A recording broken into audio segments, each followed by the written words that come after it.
Hello officers, welcome to ಮಾರ್ಗದರ್ಶಿ series lecture number 6. So ಈ ಒಂದು ವಿಡಿಯೋದಲ್ಲಿ ಎಲ್ಲರಿಗೂ ಕಾಮನ್ ಆಗಿ ಕೇಳುವಂಥ ಒಂದು ಟಾಪಿಕ್ನ ನಾವು ಡಿಸ್ಕಸ್ ಮಾಡ್ತೀವಿ. ಬಟ್ ಎಲ್ಲರೂ ಸೇಮ್ ಆನ್ಸರ್ ಕೊಟ್ಟರೆ ಎಲ್ಲರಿಗೂ ಒಂದೇ ಮಾರ್ಕ್ಸ್ ಬರುತ್ತೆ. ಬಟ್ ಯಾರು ಯುನೀಕ್ ಆಗಿ ಆನ್ಸರ್ ಕೊಡ್ತಾರೆ ನೋಡಿ, ಅವ್ರಿಗೆ ಒಂದು ಎಕ್ಸ್ಟ್ರಾ ಮಾರ್ಕ್ಸು ಫೆಚ್ ಆಗುತ್ತೆ. ಸೊ ಅಷ್ಟು ನಮಗೆ ಕಾನ್ಸೆಪ್ಟ್ ಕ್ಲಾರಿಟಿ ಇರುತ್ತೋ ಅಷ್ಟು ಚೆನ್ನಾಗಿ ನಾವು ಆನ್ಸರ್ ಮಾಡ್ಬೋದು. So coming to the topic, ಇಲ್ಲಿ ಒಂದು PIB ರಿಪೋರ್ಟ್ನ ತಗೊಂಡಿದ್ದೀನಿ. ಇದು ಅಕ್ಟೋಬರ್ 15, 2025 ಬಂದಂಥ ಒಂದು PIB ರಿಪೋರ್ಟು. ಇದರೊಳಗೆ ಏನು ಹೇಳುತ್ತೆ ಅಂದರೆ, ಇದರೊಳಗೆ ಪ್ರೈಮ್ ಮಿನಿಸ್ಟರ್ ನರೇಂದ್ರ ಮೋದಿ ಮತ್ತು ಅಮಿತ್ ಶಾ ಇಬ್ಬರೂ ಮಾತಾಡಿದ್ದಾರೆ. ಓಕೆನಾ? ಅದು ಏನರ ಬಗ್ಗೆ ಮಾತಾಡಿದ್ದಾರೆ? ಲೆಫ್ಟ್ ವಿಂಗ್ ಎಕ್ಸ್ಟ್ರೀಮಿಟ್ಸ್ ಬಗ್ಗೆ ಮಾತಾಡಿದ್ದಾರೆ. ಆ ಒಂದು ರೀಜನ್ಸ್ನ ಕಡಿಮೆ ಮಾಡಿದ್ದೀವಿ ಅಂತ ಬಗ್ಗೆ ಹೇಳ್ತಿದ್ದಾರೆ. ಇದೆಲ್ಲದಕ್ಕಿಂತ ಇಂಪಾರ್ಟೆಂಟ್ ಆಗಿ ಲಾಸ್ಟ್ ಒಂದು ಸ್ಟೇಟ್ಮೆಂಟ್ ಕೊಟ್ಟಿದ್ದಾರೆ ನೋಡಿ, Modi government is committed to completely eradicate Naxal menace by 31st March 2026. So ಈಗ ಅಂದರೆ ನಮಗೆ ಒಂದು ಐಡಿಯಾಸ್ ಬಂತು, ಏನು ನಕ್ಸಲ್ ಫ್ರೀ ಇಂಡಿಯಾ ಯಾವಾಗ ಆಗುತ್ತೆ? 31st March 2026. ಓಕೆನಾ? ಅದು ಟಾರ್ಗೆಟ್ ಇಟ್ಕೊಂಡಿದ್ದು ಯಾರು? ನಮ್ಮ ಭಾರತ ಟಾರ್ಗೆಟ್ ಇಟ್ಕೊಂಡಿತ್ತು. ಸರಿನಾ? ನಮ್ಮ ಭಾರತ ಏನು ಟಾರ್ಗೆಟ್ ಇಟ್ಕೊಂಡಿತ್ತು? Naxal free Bharat by 31st March 2026. But ಅದು ಅಚೀವ್ ಆಗಿಲ್ಲ. But the number of regions, ಯಾವೊಂದು ರೀಜನ್ಸ್ ಈ ಕಾರಿಡಾರ್ ಇತ್ತಲ್ವಾ, ಈ ಒಂದು ಪ್ಲೇಸಸ್ಸು ಕಡಿಮೆ ಆಗಿದೆ. ಓಕೆನಾ? ಮುಂಚೆ ನೋಡೋದಾದರೆ, ಈಗ 2014 ನೋಡೋದಾದರೆ 182 ರೀಜನ್ಸ್ ಅಥವಾ ಆ ಒಂದು ಡಿಸ್ಟಿಕ್ಸು ನಕ್ಸಲೈಟ್ಸಿಂದ ಅಫೆಕ್ಟ್ ಆಗಿತ್ತು. ಈ ಲೆಫ್ಟ್ ವಿಂಗ್ ಎಕ್ಸ್ಟ್ರೀಮಿಟ್ಸ್ ಗ್ರೂಪಿಂದ ಅಫೆಕ್ಟ್ ಆಗಿತ್ತು. ಬಟ್ ಈ 182 ಡಿಸ್ಟಿಕ್ಸು ಇವಾಗ ಎಷ್ಟಾಗಿದೆ? 11 ಡಿಸ್ಟಿಕ್ ಆಗಿದೆ. ಓಕೆನಾ? 11 ಡಿಸ್ಟಿಕ್ಸಲ್ಲಿ ಮಾತ್ರ ಈ ಲೆಫ್ಟ್ ವಿಂಗ್ ಎಕ್ಸ್ಟ್ರೀಮಿಟ್ಸ್ ಇನ್ನೂ ಆ್ಯಕ್ಟಿವಲ್ಲಿ ಇದ್ದಾರೆ. ಬಟ್ ಕೆಲವು ದಿನಗಳಲ್ಲಿ ನಾವು ಅದನ್ನು ರಿಮೂವ್ ಮಾಡ್ತೀವಿ. ಸರಿನಾ? ಈಗ ಈ ಲೆಫ್ಟ್ ವಿಂಗ್ ಎಕ್ಸ್ಟ್ರೀಮಿಟ್ಸ್ ಅಂದ್ರೆ ಏನು, ನಕ್ಸಲೈಟ್ ಅಂದರೆ ಏನು ಅಂತ ನೋಡೋಣ. ಲೆಫ್ಟ್ ವಿಂಗ್ ಎಕ್ಸ್ಟ್ರೀಮಿಟ್ಸ್ ಅಂದರೆ ಅದೊಂದು ಗ್ರೂಪ್. ಓಕೆನಾ? ಆರ್ ನಕ್ಸಲೈಟ್ಸ್ ಅಂತಲೇ ಕರಿತೀವಿ. ಆ ಒಂದು ಗ್ರೂಪ್ ಏನು ಮಾಡುತ್ತೆ ಅಂತಂದರೆ, they are against the government. ಓಕೆನಾ? They are against government. ಏನಕ್ಕೆ ಅಗೇನ್ಸ್ಟ್ ಅಂತಂದರೆ, ಅವ್ರ ಮೇನ್ ಏಮ್ ಏನಾಗಿರುತ್ತೆ ಅಂದರೆ, ನಮ್ಮ ಸೆಂಟ್ರಲ್ ಗೌರ್ನಮೆಂಟ್ನ ರಿಮೂವ್ ಮಾಡಬೇಕು. ಓಕೆನಾ? ಸೆಂಟ್ರಲ್ ಗೌರ್ನಮೆಂಟ್ನ ರಿಮೂವ್ ಮಾಡಬೇಕು. ಯಾಕೆ ಅವರು ಗೌರ್ನಮೆಂಟ್ನ ಜಾಸ್ತಿ ದ್ವೇಷ ಮಾಡ್ತಾರೆ ಅಂತಂದರೆ, ಅವರು ಟ್ರೈಬಲ್ ಜನನ ಜಾಸ್ತಿ ಡಿಸ್ಪ್ಲೇಸ್ಮೆಂಟ್ ಮಾಡ್ತಾರೆ. ಅಂದರೆ ಇನ್ಫ್ರಾಸ್ಟ್ರಕ್ಚರ್ ಆಗಿರ್ಬೋದು, ಈಗ ಲ್ಯಾಂಡ್ನ ಎಕ್ಸ್ಟೆಂಡ್ ಮಾಡೋಕ್ಕಾಗಿರ್ಬೋದು, ಅವರೊಂದು ಲ್ಯಾಂಡ್ನ ಅಕ್ವೈರ್ ಮಾಡಿಕೊಂಡು ಬೇರೆ ಕಡೆಯವ್ರನ್ನ ಕಳಿಸ್ಬಿಡ್ತಾರೆ. ಅದೊಂದು. ಅದಾದಮೇಲೆ ಲ್ಯಾಕ್ ಆಫ್ ಗವರ್ನೆನ್ಸ್ ಅಂತ ಕರಿತೀವಿ. ಏನಂದರೆ, ಈಗ ದೂರ ಪ್ರದೇಶಗಳಲ್ಲಿ ನಾವು ನೋಡಿದ್ರೆ ಅಲ್ಲಿ ಅವ್ರಿಗೆ ಯಾವುದೇ ಥರದ ಒಂದು ಫೆಸಿಲಿಟೀಸನ್ನು ಸಂಪೂರ್ಣವಾಗಿ ಕೊಡ್ತಿಲ್ಲ. ಓಕೆನಾ? ಸಂಪೂರ್ಣವಾಗಿ ಕೊಡ್ತಿರಲ್ಲ. ಸೊ ಯಾವುದೇ ಥರ ಬೆನಿಫಿಟೇ ಸಿಗಲ್ಲ ಅವ್ರಿಗೆ. ನಾವು ಗೌರ್ಮೆಂಟ್ ಅವ್ರಿಗೆ ಒಂದು ಪಾರ್ಟ್ ಅಂತ ಅನ್ಕೊತೀವಿ, ಬಟ್ ಅವ್ರಿಗೆ ಯಾವುದೇ ಥರ ಬೆನಿಫಿಟ್ ಸಿಗ್ತಾ ಇರಲ್ಲ. ಸೊ ಅಂಥ ಒಂದು ಗ್ರೂಪ್ ಏನು ಮಾಡುತ್ತೆ? ಗೌರ್ನಮೆಂಟ್ನ ಅಪೋಸ್ ಮಾಡುತ್ತೆ. ಓಕೆನಾ? ಅಪೋಸ್ ಮಾಡಿ ಏನು ಮಾಡುತ್ತಾರೆ? ಅವರೇ ಒಂದು ಗೌರ್ಮೆಂಟ್ನ ಸೃಷ್ಟಿಸ್ಕೊಳ್ತಾರೆ. ಮತ್ತು ಎಂಪ್ಲಾಯ್ಮೆಂಟ್ ಕಡಿಮೆ ಇರುತ್ತೆ. ಸೊ ಯಾವುದೇ ಥರದ ಏನು ವ್ಯವಸ್ಥೆ ಅವ್ರಿಗೆ ಇರಲ್ಲ. ಸರಿನಾ? ಸೊ ಈ ಒಂದು ಗ್ರೂಪ್ನ ನಾವೇನಂತ ಕರಿತೀವಿ? ನಕ್ಸಲೈಟ್ಸ್ ಅಥವಾ ಲೆಫ್ಟ್ ವಿಂಗ್ ಎಕ್ಸ್ಟ್ರೀಮಿಟ್ಸ್ ಅಂತ ಕರಿತೀವಿ. ಅವ್ರ ಐಡಿಯಾಲಜಿ ಏನಾಗಿರುತ್ತೆ? ಸೆಂಟ್ರಲ್ ಗೌರ್ನಮೆಂಟ್ನ ಓವರ್ ಥ್ರೋ ಮಾಡಬೇಕಾಗಿರುತ್ತೆ. ಈಗ ಈ ಎಷ್ಟೊಂದು ಸ್ಟೇಟ್ಸ್ಗಳಲ್ಲಿ ನಾವು ನೋಡಿದ್ದೀವಿ.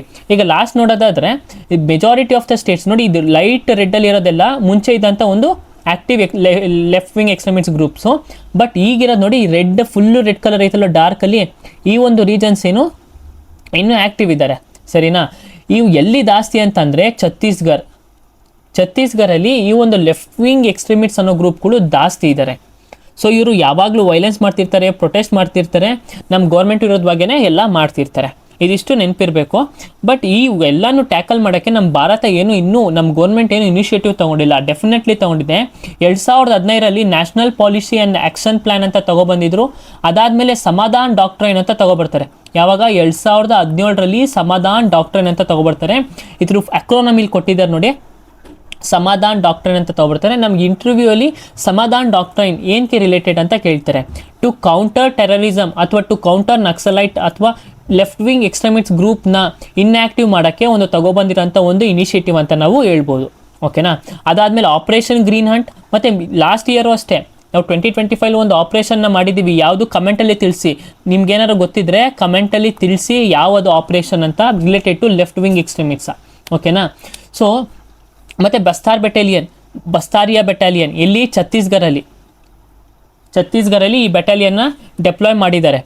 ಸೊ ಈ ಎಲ್ಲ ಇನಿಷಿಯೇಟಿವ್ನು ಗೌರ್ಮೆಂಟ್ ತೊಗೊಳ್ತಿದೆ ಇದನ್ನು ರೆಡ್ಯೂಸ್ ಮಾಡೋಕ್ಕೆ. ಈಗ ನೋಡೋದಾದರೆ ನಮಗೆ ಕ್ವಶನ್ ಎಲ್ಲಿಂದ ಬರ್ಬೋದು ಅಂದರೆ, ಈಗ ಬಂಡೋಪಾಧ್ಯಾಯ ಕಮಿಟಿ, ಈಗ ನರಸಿಂಹಂ ಕಮಿಟಿ ಯಾವುದಕ್ಕೆ ರಿಲೇಟೆಡ್ ಅಂತ ಹೇಳಿದ್ರೆ ನಾವು ಬ್ಯಾಂಕಿಂಗ್ ರಿಫಾರ್ಮ್ಸ್ ಅಂತೀವಲ್ವಾ, ಅದೇ ಥರ ಬಂಡೋಪಾಧ್ಯಾಯ ಕಮಿಟಿ ಯಾವುದಕ್ಕೆ ರಿಲೇಟೆಡ್ ಅಂದರೆ ಟು ಕೌಂಟರ್ ನಕ್ಸಲಿಸಮ್. ಏನಕ್ಕೆ? To counter naxalism. ನೆನ್ಪಿಟ್ಕೊಳ್ಳಿ, ನಕ್ಸಲಿಸಮ್ ಕೌಂಟರ್ ಮಾಡೋಕ್ಕೂ ಒಂದು ಕಮಿಟಿ ಫಾರ್ಮ್ ಮಾಡಿದ್ದಾರೆ. ಅದು ಯಾರ ನೇಮಲ್ಲಿ ಫಾರ್ಮ್ ಆಗಿದೆ ಅಂದರೆ ಬಂಡೋಪಾಧ್ಯಾಯ ಕಮಿಟಿ 2006. ಸರಿನಾ? ಮತ್ತು ನಾವು ಏನು ಈ ಕರೆಂಟ್ ಸಿನಾರಿಯೋ ನೋಡೋದಾದರೆ, ಈ ವೈಲೆನ್ಸ್ನ ನಾವು ಮುಂಚೆ ಇರೋ ಇಯರ್ಸ್ಗಿಂತನೂ ಸ್ವಲ್ಪನೇ 10 ವರ್ಷದಲ್ಲಿ ರೆಡ್ಯೂಸ್ ಮಾಡ್ಕೊಂಡು ಬಂದಿದ್ದೀವಿ. ಮತ್ತು ನಮ್ಮ ಗೌರ್ಮೆಂಟ್ ಏನು ಮಾಡಿದೆ, aims to make India completely naxal free by March 2026. ಇದನ್ನು ನೆನ್ಪಿಟ್ಕೊಳ್ಳಿ. ಸರಿನಾ? Completely naxal free by March 2026. ಈಗ ನಕ್ಸಲ್ ಫ್ರೀ ಭಾರತ್ ಅಂತ ನೋಡೋದಾದರೆ, ಈ ನಕ್ಸಲ್ ಫ್ರೀ ಭಾರತಲ್ಲಿ 3 ಡಾಕ್ಟ್ರೈನ್ಸ್ ಇದೆ. ಓಕೆನಾ? 3 ಡಾಕ್ಟ್ರೈನ್ಸ್ ಇದೆ. ಕರೆಂಟ್ಲಿ 11 ಗ್ರೂಪ್ ಆ್ಯಕ್ಟಿವ್ ಮಾತ್ರ ಇರೋದು. ಸರಿನಾ? ಅದನ್ನು ನಾವು ರಿಮೂವ್ ಮಾಡ್ತೀವಿ ಈ ವರ್ಷ ಅಥವಾ 2027 ಅಷ್ಟರೊಳಗೆ ನಾವು ಅದನ್ನು ರಿಮೂವ್ ಮಾಡ್ತೀವಿ. ಈ ನಕ್ಸಲ್ ಫ್ರೀ ಭಾರತಲ್ಲಿ 3 ಡಾಕ್ಟ್ರೈನ್ ಇದೆ. ಯಾವುದು ಅಂದರೆ ಈಸಿಯಾಗಿ ನೆನ್ಪಿಟ್ಕೊಳ್ಳಿ, ಒಂದು ಕ್ಲಿಯರು, ಇನ್ನೊಂದು ಹೋಲ್ಡು, ಇನ್ನೊಂದು ಬಿಲ್ಡ್ ಅಂತ. ಕ್ಲಿಯರ್ ಅಂದರೆ ಏನು? ಈ ಲೆಫ್ಟ್ ವಿಂಗ್ ಎಕ್ಸ್ಟ್ರೀಮಿಟ್ಸ್ ಅಥವಾ ನಕ್ಸಲೈಟ್ ಇರೋವಂಥ ಗ್ರೂಪ್ನ ಕ್ಲಿಯರ್ ಮಾಡಬೇಕು. ಮತ್ತು ಆ ಕ್ಲಿಯರ್ ಮಾಡಾದಮೇಲೆ ಆ ಒಂದು ಗ್ರೂಪ್ ಅಥವಾ ಆ ಒಂದು ರೀಜನಲ್ಲಿ ನಮ್ಮ ಭಾರತದ ಸೆಕ್ಯೂರಿಟಿ ಫೋರ್ಸ್ನ ಡೆಪ್ಲಾಯ್ ಮಾಡಬೇಕು. ಅಲ್ಲಿ ಆ ಒಂದು ಜನಕ್ಕೆ ಟ್ರಸ್ಟ್ ಬರಬೇಕು ನಮ್ಮ ಗೌರ್ನಮೆಂಟ್ ಮೇಲೆ. ಮತ್ತು ಬಿಲ್ಡ್ ಮಾಡಬೇಕು. ಬಿಲ್ಡ್ ಅಂದ್ರೇನು? ಅಲ್ಲಿ ಇನ್ಫ್ರಾಸ್ಟ್ರಕ್ಚರ್ನ ಬಿಲ್ಡ್ ಮಾಡಬೇಕು, ರೋಡ್ ಕನೆಕ್ಟಿವಿಟಿನ ಬಿಲ್ಡ್ ಮಾಡಬೇಕು. ಮತ್ತು ಈಗ ಏಕಲವ್ಯ ಮಾಡೆಲ್ ಆಫ್ ಸ್ಕೂಲ್ ಅಂತ ಮಾತಾಡ್ತೀವಲ್ಲವ, ಅದನ್ನೆಲ್ಲ ಬಿಲ್ಡ್ ಮಾಡಬೇಕು. ಆ ಒಂದು ಸ್ಕೀಮ್ ಇಲ್ಲಿ ಬರುತ್ತೆ. ಓಕೆನಾ? ಏಕಲವ್ಯ ಮಾಡೆಲ್ ರೆಸಿಡೆನ್ಷಿಯಲ್ ಸ್ಕೂಲ್ ಅಂತ ಬರುತ್ತಲ್ವ, ಆ ಒಂದು ಸ್ಕೀಮ್ ಬರುತ್ತಲ್ವ, ಟ್ರೈಬಲ್ ಸ್ಟೂಡೆಂಟ್ಸ್ಗೆ ಫ್ರೀ ಎಜುಕೇಷನ್ ಅಂತ. ಸೊ ಆ ಒಂದು ಸ್ಕೀಮ್ ನೋಡ್ಬೋದು ಇಲ್ಲಿ. ಮತ್ತು ಧರ್ತಿ ಹಬ್ಬ ಜನಜಾತಿಯ ಗ್ರಾಮ ಉತ್ಕರ್ಷ ಅಭಿಯಾನ್, ಆ ಒಂದು ಸ್ಕೀಮು ಇಲ್ಲಿ ನೋಡ್ಬೋದು. ಸೊ ಕ್ಲಿಯರ್ ಮಾಡಬೇಕು, ಹೋಲ್ಡ್ ಮಾಡಬೇಕು, ಬಿಲ್ಡ್ ಮಾಡಬೇಕು. ಇನ್ಫ್ರಾಸ್ಟ್ರಕ್ಚರ್ ಬಿಲ್ಡ್ ಮಾಡಿ ಜನಕ್ಕೆ ಫೆಸಿಲಿಟಿ ಕೊಟ್ಟರೆ ಅವ್ರಿಗೆ ನಮ್ಮ ಗೌರ್ಮೆಂಟ್ ಮೇಲೆ ನಂಬಿಕೆ ಬರುತ್ತೆ. ಸೊ ನಮ್ದು ಒಂದು ಥೀಮ್ ಏನಾಗಿರುತ್ತೆ ಅಂದರೆ, from red zone to growth corridor. Currently ನಮ್ಮ ಭಾರತ ಏನ್ರ ಮೇಲೆ ಫೋಕಸ್ ಮಾಡ್ತೈತೆ? ಟು ನಕ್ಸಲ್ ಫ್ರೀ ಭಾರತ್ ಮಾಡಿಕೊಂಡು ಫ್ರಮ್ ರೆಡ್ ಝೋನಿಂದ ಗ್ರೋತ್ ಕಾರಿಡಾರ್ಸ್ಗೆ ನಾವು ಮುಂದೆ ಹೋಗಬೇಕು. ಆ ಒಂದು ಥೀಮ್ ಮೇಲೆ ನಾವು ಮುಂದೆ ನಡೀತಿದ್ದೀವಿ. ಹೀಗೆ ನೋಡೋದಾದರೆ ಇಲ್ಲಿ ಲೆಫ್ಟ್ ವಿಂಗ್ ಎಕ್ಸ್ಟ್ರೀಮಿಟ್ಸು ಇದನ್ನೆಲ್ಲ ನಾವು ಕಡಿಮೆ ಮಾಡೋಕ್ಕೆ, ಆ ಒಂದು ಗ್ರೂಪ್ಸ್ಗಳ ಜೊತೆ ಹೋರಾಡೋಕ್ಕೆ, ಅವನ್ನ ಎಲ್ಲ ಥರ ಇನ್ಯಾಕ್ಟಿವೇಟ್ ಮಾಡೋಕ್ಕೆ ಸ್ವಲ್ಪ ಆಪರೇಷನ್ಸ್ನ ಮಾಡಿದ್ದೀವಿ. ಈಗ 2026ರಿಂದ 25 ಗಂಟೆ ಒಂದು 4 ಆಪ್ರೇಷನ್ಸ್ನ, ಇಂಪಾರ್ಟೆಂಟ್ ಆಪ್ರೇಷನ್ಸ್ನ ನಾನು ತೊಗೊಂಡಿದ್ದೀನಿ. ಮೊದಲನೇ ಅದು ಆಪ್ರೇಷನ್ ಆಕ್ಟೋಪಸ್, ಎರಡನೇದು operation double bull, operation Chakrabandh, next ಲಾಸ್ಟ್ನೇದು ಆಪರೇಷನ್ ಖಾಗರ್ 2025 ನಡೆದಿದ್ದು. ಓಕೆನಾ? ಎಕ್ಸಾಮ್ಸಲ್ಲಿ ಕೇಳಿದ್ದಾರೆ ಆಪರೇಷನ್ ಖಾಗರ್. ಸರಿನಾ? ಮತ್ತು ಇನ್ನೊಂದು ಇಂಪಾರ್ಟೆಂಟ್ ಪಾಯಿಂಟ್ ಹೇಳೋದಾದರೆ, ಈಗ 2026-30 ಅಂತ ನಾವು ಡೆಡ್ಲೈನ್ ಇಟ್ಕೊಂಡಿದ್ದೀವಲ್ಲ, ಅಲ್ಲಿ ನಾವು ಕಂಪ್ಲೀಟ್ ಎರಾಡಿಕೇಟ್ ಮಾಡೋಕ್ಕಾಗಿಲ್ಲ ಲೆಫ್ಟ್ ವಿಂಗ್ ಎಕ್ಸ್ಟ್ರೀಮಿಟ್ಸ್ ಗ್ರೂಪ್ನ. ಬಟ್ ಇನ್ನೊಂದು ಮೇಜರ್ ಮೈಲ್ಸ್ಟೋನ್ ಏನಂದರೆ, ಬಸ್ತಾರ್ ರೀಜನ್ ಆಫ್ ಛತ್ತೀಸ್ಗಢ. ಓಕೆನಾ? ಬಸ್ತಾರ್ ರೀಜನ್ ಆಫ್ ಛತ್ತೀಸ್ಗಢಲ್ಲಿ ನಾವು ಏನು ಮಾಡಿದ್ದೀವಿ ಅಂದರೆ, ಕಂಪ್ಲೀಟಾಗಿ ಲೆಫ್ಟ್ ವಿಂಗ್ ಎಕ್ಸ್ಟ್ರೀಮಿಟ್ಸ್ ಅನ್ನೋ ಗ್ರೂಪ್ನ ನಾವು ಏನು ಮಾಡಿದ್ದೀವಿ? ಎರಾಡಿಕೇಟ್ ಮಾಡಿದ್ದೀವಿ. ಯಾಕೆ ಈ ಒಂದು ರೀಜನ್ ಇಂಪಾರ್ಟೆಂಟ್ ಅಂದರೆ, ಅದು ಒಂದು ಬೇಸ್ ಆಗಿ ಕುತ್ಕೊಬಿಟ್ಟಿತ್ತು ಛತ್ತೀಸ್ಗಢಲ್ಲಿ. ಆ ಒಂದು ಗ್ರೂಪ್ಗೆ ಒಂದು ಅಡಿಪಾಯ ಆಗಿತ್ತು, ಅಷ್ಟು ಸ್ಟ್ರಾಂಗ್ ಇತ್ತು ಆ ಒಂದು ರೀಜನು. ಅದನ್ನು ನಾವು ಇವಾಗ ಏನು ಮಾಡಿದ್ದೀವಿ? ಇನ್ಆ್ಯಕ್ಟಿವ್ ಮಾಡಿದ್ದೀವಿ. ಸರಿನಾ? ಸೊ ನಮಗೆ ನೆನ್ಪಿಟ್ಕೋಬೇಕು, ಆಪರೇಷನ್ ಆಕ್ಟೋಪಸ್ಸು, ಆಪರೇಷನ್ ಡಬಲ್ ಬುಲ್ಲು, ಚಕ್ರಬಂದ್ ಮತ್ತು ಆಪರೇಷನ್ ಖಾಗರ್ ಯಾವುದಕ್ಕೆ ರಿಲೇಟೆಡ್ ಅಂತ ಕೇಳ್ಬೋದು. ಇದು ಸುಮ್ಮನೆ ಹಿಂಗೆ ಕೇಳ್ಬೋದು, ಅಥವಾ ಯಾವುದಾದ್ರು ಆಪರೇಷನ್ಸ್ ನಾವು ಯಾವ ಮೆಷರ್ಸ್ ಗೌರ್ಮೆಂಟ್ ತೊಗೊಂಡಿದೆ ಅಂತಲೂ ಕೇಳ್ಬೋದು. ಸೊ ಇದ್ರ ಬಗ್ಗೆ ನಮಗೆ ಗೊತ್ತಿರಬೇಕು. ಈಗ ಈ ಒಂದು ನಕ್ಸಲೈಟ್ ಗ್ರೂಪ್ನ ಯಾರು ಬ್ಯಾನ್ ಮಾಡ್ತಾರೆ? Which law bans Maoist organisation in India? ನಮ್ಮ ಇಂಡಿಯಾದಲ್ಲಿ ಯಾವ್ದಾದ್ರು ಲಾ ಇದೆಯಾ? ಖಂಡಿತವಾಗ್ಲೂ ಇದೆ. ಅದೇ ಅನ್ಲಾಫುಲ್ ಆ್ಯಕ್ಟಿವಿಟೀಸ್ ಪ್ರಿವೆನ್ಷನ್ ಆ್ಯಕ್ಟ್ ಅಂತ ಕರಿತೀವಿ. 1967 ಕಾಯ್ದೆ. ಅನ್ಲಾಫುಲ್ ಆ್ಯಕ್ಟಿವಿಟೀಸ್ ಪ್ರಿವೆನ್ಷನ್ ಕಾಯ್ದೆ ಏನು ಹೇಳುತ್ತೆ ಅಂತಂದರೆ, ಯಾವುದೇ ಒಂದು ಗ್ರೂಪು ಆ್ಯಂಟಿ ಟೆರರ್ ಅಥವಾ ಏನಾದರೂ ನಮಗೆ ಥ್ರೆಟ್ ಮಾಡ್ತಿದ್ರೆ ಗೌರ್ಮೆಂಟ್ಗೆ ಟೆರರಿಸ್ಟ್ ಗ್ರೂಪ್ ಆಗಿ, ಆ ಒಂದು ಗ್ರೂಪ್ಗಳನ್ನ ನಾವೇನು ಮಾಡ್ತೀವಿ? ಬ್ಯಾನ್ ಮಾಡ್ತೀವಿ, ಆರ್ಗನೈಸೇಷನ್ನ ಬ್ಯಾನ್ ಮಾಡ್ತೀವಿ. ನೋಡಿ, UAPA in India primarily anti terror law. ಏನು ಅದು? Anti terror law. ಓಕೆನಾ? ಜಸ್ಟ್ ನೆನ್ಪಿಟ್ಕೊಳ್ಳಿ, ಈ ಒಂದು UAPA ಏನು ಮಾಡುತ್ತೆ? ಯಾವ್ದಾದ್ರು ಒಂದು ಆರ್ಗನೈಸೇಷನ್ ಅನ್ಲಾಫುಲ್ ಆ್ಯಕ್ಟಿವಿಟೀಸ್ನ ಮಾಡ್ತಿದ್ರೆ ಅದನ್ನು ಬ್ಯಾನ್ ಮಾಡುತ್ತೆ. ಅದೇ ಥರನೇ ಈಗ ಈ UAPA ಏನು ಮಾಡಿದೆ ಅಂದರೆ, ಟೆರರಿಸ್ಟ್ ಗ್ರೂಪ್ಗಳನ್ನ 4 ಥರ ಡಿವೈಡ್ ಮಾಡಿದೆ. ನಮ್ಮ ಭಾರತದಲ್ಲಿ ಟೆರರಿಸ್ಟ್ ಗ್ರೂಪ್ಗಳನ್ನ ಏನು ಥರ ಇಷ್ಟೋಗಿ ಡಿವೈಡ್ ಮಾಡಿದೆ? 4 ಥರ ಡಿವೈಡ್ ಮಾಡಿದೆ. ಮೊದಲನೇದು Islamic and cross border militant groups. ಎರಡನೇದು ಲೆಫ್ಟ್ ವಿಂಗ್ ಎಕ್ಸ್ಟ್ರೀಮಿಸ್ಟ್ಸ್ ಅಥವಾ ನಕ್ಸಲೈಟ್ ಗ್ರೂಪ್ ಅಂತ ಕರಿತೀವಿ. ಮೂರನೇದು ಖಾಲಿಸ್ತಾನಿ ಮೂವ್ಮೆಂಟ್ ಅಂದರೆ 6 ಸಪರೇಟಿಸ್ಟ್ ಮೂವ್ಮೆಂಟ್ ಅಂತ ಕರಿತೀವಿ ಅಥವಾ ಗ್ರೂಪ್ಸ್ ಅಂತ ಕರಿತೀವಿ. ನಾಲ್ಕನೇದು ನಾರ್ತ್ ಈಸ್ಟಲ್ಲಿ ಇನ್ಸರ್ಜೆನ್ಸಿ. ಈಗ ಕೂಕಿ ಮೀಟಿ ಟ್ರೈಬ್ ಇರ್ತಲ್ವಾ, ಮಯಾನ್ಮರು, ಮಣಿಪುರು, ಆ ಒಂದು ನಾರ್ತ್ ಈಸ್ಟ್ ಇನ್ಸರ್ಜೆಂಟ್ ಅಂತ ಕರಿತೀವಿ. ಈ 4 ಥರ ಡಿವೈಡ್ ಮಾಡಿದರೆ ನಮಗೆ ಇದ್ರ ಮೇಲೇ ಕ್ವಶನ್ಸ್ ಕೇಳೋದು. ACIOದಲ್ಲಿ ಮೆಜಾರಿಟಿ ಆಫ್ ದ ಸ್ಟೂಡೆಂಟ್ಸ್ಗೆ ಏನಂತ ಕ್ವಶನ್ಸ್ ಕೇಳಿದ್ದಾರೆ, ಯಾವ ನಮ್ಮ ಟೆರರಿಸ್ಟ್ ಆರ್ಗನೈಸೇಷನ್ಸ್ನ ಮೆನ್ಷನ್ ಮಾಡಿ. ಓಕೆನಾ, ಟೆರರಿಸ್ಟ್ ಗ್ರೂಪ್ನ ಮೆನ್ಷನ್ ಮಾಡಿ, ಯಾವ್ದು ಎಷ್ಟು ಟೆರರಿಸ್ಟ್ ಗ್ರೂಪ್ಸ್ ಗೊತ್ತು ಅದನ್ನು ಹೇಳಿ, ನಿಮಗೆ ಗೊತ್ತಿರೋದು ಏನು ಹೇಳಿ ಅಂತ ಕೇಳಿದ್ದಾರೆ ಸ್ಟೂಡೆಂಟ್ಸ್ಗೆ ಡೈರೆಕ್ಟ್ ಆಗಿನೇ. ಸೊ ನಾವು ಈ ಥರ 4 according to ministry of home affairs ಮತ್ತು UAPA ಲಾ ಪ್ರಕಾರ ನಾವು ಟೆರರಿಸ್ಟ್ ಗ್ರೂಪ್ಸ್ನ 4 ಥರ ಡಿವೈಡ್ ಮಾಡಿದ್ದೀವಿ. ಅದನ್ನು ಇಸ್ಲಾಮಿಕ್ ಬಾರ್ಡರ್ ಮಿಲಿಟೆಂಟ್ ಗ್ರೂಪ್ಸ್ ಅಂತ ಕರಿತೀವಿ. ಮೇಜರ್ಲಿ ಜಮ್ಮು ಮತ್ತು ಕಾಶ್ಮೀರಲ್ಲಿ. ಓಕೆನಾ, ನಾನು ಮುಂಚೆನೇ ಕೊಟ್ಟಿದ್ದೀನಿ. Lashkar E Talib, ಜೈಸ್ E Mohammed, India Mujahideen, ಹಿಜಾಬ್ ಉಲ್ ಮುಜಾಹಿದೀನ್, ಜಮ್ಮು ಕಾಶ್ಮೀರ್ ಗಜಾನವಿ ಫೋರ್ಸ್, ಇದೆಲ್ಲ ಎಲ್ಲಿ ಮೇಜರ್ಲಿ ಜಮ್ಮು ಆ್ಯಂಡ್ ಕಾಶ್ಮೀರ್ ಬಾರ್ಡರಲ್ಲಿ. ಸರಿನಾ, ಅದೇ ಎಕ್ಸ್ಟ್ರೀಮೈಟ್ಸ್ ಲೆಫ್ಟ್ ವಿಂಗ್ ಎಕ್ಸ್ಟ್ರೀಮೈಟ್ಸ್ ಗ್ರೂಪ್ ಆದರೆ, ನೀನು ನಕ್ಸಲೈಟ್ ಗ್ರೂಪ್ ಆದರೆ ಎಲ್ಲಿ, ಈ ನಕ್ಸಲೈಟ್ ಗ್ರೂಪ್ ಆದರೆ ನಾನು ಹೇಳಿದ್ನಲ್ಲ ಛತ್ತೀಸ್ಗಢ ಆಗಿರ್ಬೋದು, ಜಾರ್ಖಂಡ್ ಆಗಿರ್ಬೋದು, ಆ ಒಂದು ರೀಜನಲ್ಲಿ ಬರುತ್ತೆ. ಈಗ 6 ಸಪ್ರೇಟ್ ಗ್ರೂಪ್ ಅಂದರೆ ಪಂಜಾಬಲ್ಲಿ ಖಾಲಿಸ್ತಾನ್ ಇಶ್ಯೂ ಅಂತ ಕರಿತೀವಲ್ವಾ, ಆ ಒಂದು ಇಶ್ಯೂ ಆ ಒಂದು ರೀಜನಲ್ಲಿ ಕಂಡು ಬರುತ್ತೆ. ಈ ನಾರ್ತ್ ಈಸ್ಟ್ ಅಂದರೆ ನೆನ್ನೆ ಕ್ಲಾಸಲ್ಲಿ ಹೇಳಿತರ ಮಣಿಪುರ್ ಆಗಿರ್ಬೋದು, ಮೀಟಿ ಕೂಕಿ ಟ್ರೈಬ್ ಆಗಿರ್ಬೋದು, ಅಥವಾ ಮಯಾನ್ಮರಿಂದ ಟೆರರಿಸ್ಟ್ ಆರ್ಗನೈಸೇಷನ್ಸ್ ಇರ್ಬೋದು, ಇದೆಲ್ಲದ್ರ ಬಗ್ಗೆ ನಾರ್ತ್ ಈಸ್ಟಲ್ಲಿ ಟೆರರಿಸ್ಟ್ ಗ್ರೂಪಾಗಿ ಕ್ಲಾಸಿಫಿಕೇಶನ್ ಮಾಡಿದ್ದೀವಿ. ಸೊ ನೆನ್ಪಿಟ್ಕೊಳ್ಳಿ, ಈ ಕ್ವಶನ್ಸ್ ನಮಗೆ ಕೇಳ್ತಾರೆ, ಯಾವ್ಯಾವ ಟೆರರಿಸ್ಟ್ ಗ್ರೂಪ್ ನಿಮಗೆ ಗೊತ್ತು ಅಂತ ಕೇಳ್ತಾರೆ. ಈಗ major military operation in India. ಸರಿನಾ, ಮೇಜರಾಗಿ ಮಿಲಿಟರಿ ಆಪರೇಷನ್ಸ್ ಯಾವ್ದ್ಯಾವುದು ನಮ್ಮ ಭಾರತದಲ್ಲಿ ನಡೆದಿದೆ ಅಂತ ನಮ್ಗೆ ಗೊತ್ತಿರಬೇಕು. ನಾನು ಮಾರ್ಕ್ ಮಾಡ್ತೀನಿ, ಅದು ಇಂಪಾರ್ಟೆಂಟು, ಜಸ್ಟ್ ಅದನ್ನು ನೀವು ಗೊತ್ತಿರಬೇಕು. ಆಪರೇಷನ್ ಮಹಾದೇವ್ ಗೊತ್ತಿರಬೇಕು, ಯಾವುದು ಇಂಡಿಯನ್ ಆರ್ಮಿ CRPF ಎರಡೂ ಸೇರಿ ಮಾಡೋಂಥ ಒಂದು ಆಪರೇಷನು, ಎಲ್ಲಿ ಜಮ್ಮು ಆ್ಯಂಡ್ ಕಾಶ್ಮೀರಲ್ಲಿ. ಓಕೆನಾ, ಏನಕ್ಕೆ ಅಂದರೆ ಕೌಂಟರ್ ಟೆರರಿಸಮ್ ಆಪರೇಷನ್. ಸರಿನಾ, ಅದಾದಮೇಲೆ ಆಪರೇಷನ್ ಸಿಂಧೂರ್ ಎಲ್ಲರಿಗೂ ಗೊತ್ತು. ಆಪರೇಷನ್ ಪೋಲೋನು ನಾವು ಓದಿರ್ತೀವಿ, ಹೈದರಾಬಾದ್ ಸ್ಟೇಟ್ನ ನಮ್ಮ ಇಂಡಿಯನ್ ಯೂನಿಯನ್ಗೆ ಆ್ಯಡ್ ಮಾಡ್ಕೊತೀವಿ. ಆಪರೇಷನ್ ವಿಜಯ್ನೂ ಗೊತ್ತು, ಗೋವಾನ ಪೋರ್ಚುಗೀಸಿಂದ ಬಿಡಿಸ್ಕೊಂಡು ನಮ್ಮ ಇಂಡಿಯಾಗೆ ಆ್ಯಡ್ ಮಾಡ್ಕೊತೀವಿ. ಅದಾದಮೇಲೆ ನೆಕ್ಸ್ಟು ಆಪರೇಷನ್ ಬ್ಲೂ ಸ್ಟಾರ್ ಗೊತ್ತಿರಬೇಕು, ಆಪರೇಷನ್ ಮೇಘದೂತ್ ಗೊತ್ತಿರಬೇಕು, ಸಿಯಾಚಿನ್ ಗ್ಲೇಷಿಯರಲ್ಲಿ ಆಗಿದ್ದು. ನೆಕ್ಸ್ಟ್ ಆಪರೇಷನ್ ವಿಜಯ್ ಗೊತ್ತಿರಬೇಕು, ಯಾವುದು Kargil war, operation Vijay 1999 Kargil war, ಅದು ನಮ್ಗೆ ನೆನಪಿರಬೇಕು. ಲಾಸ್ಟ್ ಯಾವುದಂತಂದರೆ ಬ್ಲ್ಯಾಕ್ ಟಾರ್ನೆಡೋ. ಓಕೆನಾ, ತಾಜ್ ಹೋಟೆಲಲ್ಲಿ ಬಾಂಬ್ ಸ್ಫೋಟ ಆಯ್ತಲ್ವಾ, ಆ ಒಂದು ಇನ್ಸಿಡೆಂಟು ನಮಗೆ ಗೊತ್ತಿರಬೇಕು. ನಾನು ಏನು ಟಿಕ್ ಮಾಡಿದ್ದೀನಿ ಅದು ನಮಗೆ ಆ ಒಂದು ಆಪರೇಷನ್ಸ್ ನಮಗೆ ಖಂಡಿತವಾಗ್ಲೂ ಗೊತ್ತಿರಬೇಕು. ಈಗ ಎನ್ಫೋರ್ಸ್ಮೆಂಟ್ ಡೈರೆಕ್ಟರ್, ಏನಿದು ಎನ್ಫೋರ್ಸ್ಮೆಂಟ್ ಡೈರೆಕ್ಟರ್ ಅಂದರೆ ಇಂಟರ್ವ್ಯೂ ಪ್ಯಾನಲಿಸ್ಟ್ ಜಾಸ್ತಿ ಜನಕ್ಕೆ ಕೇಳೋಗ್ಬಿಟ್ಟವ್ರೆ. ಓಕೆನಾ, ಈ ಎನ್ಫೋರ್ಸ್ಮೆಂಟ್ ಡೈರೆಕ್ಟರ್ ಅಂದರೆ ಇವಾಗ ನಾವೇನು ಐ ಬಿ ಅಂದರೆ ಏನು, ಇಂಟೆಲಿಜೆನ್ಸ್ ಬ್ಯೂರೋ ಅಲ್ವಾ.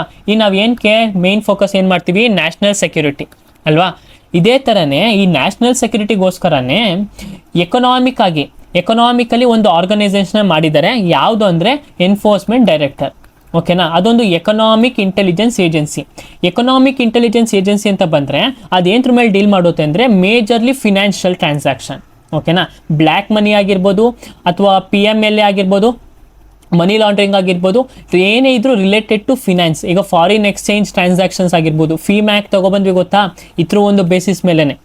ಓಕೆನಾ, ಫಾರಿನ್ ಎಕ್ಸ್ಚೇಂಜ್ ಮ್ಯಾನೇಜ್ಮೆಂಟ್ ಆ್ಯಕ್ಟ್ ಅಂತ ಕರಿತೀವಲ್ವಾ, ಫೀಮ್ಯಾಕ್ಟ್ನ, ಅದು ಈ ಒಂದು ಬೇಸಿಸ್ ಮೇಲೇ ತೊಗೊಬಂದಿತ್ತು. ಸರಿನಾ, ಸೊ ನಾವು ಏನೇ ನಮ್ಮ ಭಾರತದಲ್ಲಿ ಫಿನಾನ್ಷಿಯಲ್ ರಿಲೇಟೆಡ್ ಏನೇ ಇದ್ರೂ ಅದು ಎಕ್ಸಿಕ್ಯೂಟಿವ್ ಡೈರೆಕ್ಟರೇಟು ಡೀಲ್ ಮಾಡುತ್ತೆ. ಈ ಎಕ್ಸಿಕ್ಯೂಟಿವ್ ಡೈರೆಕ್ಟರ್ ಯಾವೊಂದು ಅಡಿಯಲ್ಲಿ ಬರುತ್ತೆ ಅಂತಂದರೆ, it comes under the ministry of finance. ಯಾವುದು, ಮಿನಿಸ್ಟ್ರಿ ಆಫ್ ಫಿನಾನ್ಸ್ ಅಂದ ಅಡಿಯಲ್ಲಿ ಬರುತ್ತೆ. But IB comes under the ministry of home affairs. So ನಮಗೆ ಗೊತ್ತಾಯ್ತಿದೆ ಏನ್ರ ಮೇಲೆ ಡೀಲ್ ಮಾಡೋದೇ, ಕಾಂಬ್ಯಾಕ್ಟಿಂಗ್ ಮನಿ ಲಾಂಡ್ರಿಂಗ್ ಅಂತ. ಇದು ನಮ್ಮ ಭಾರತದಲ್ಲಿ. ಓಕೆನಾ, ಇದು ನಮ್ಮ ಭಾರತದಲ್ಲಿ.